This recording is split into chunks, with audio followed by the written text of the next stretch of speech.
Mga kabayan, welcome sa kusina ni Drew sa USA. Tara, luto tayo.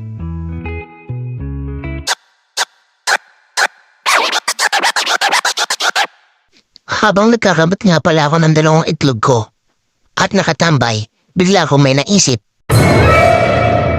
Agad kong kinuha ang dalawang itlog ko at dumiretso ako sa kusina.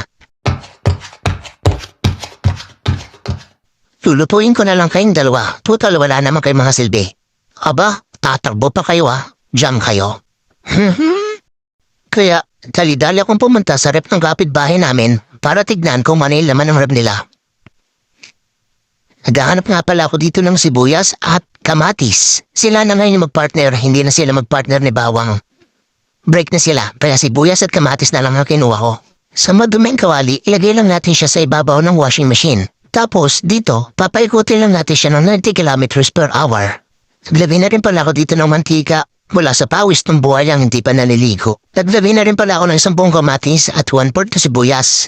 Kusa na sila mag-ketchup ng sarili nila, ganyan kahitig dito.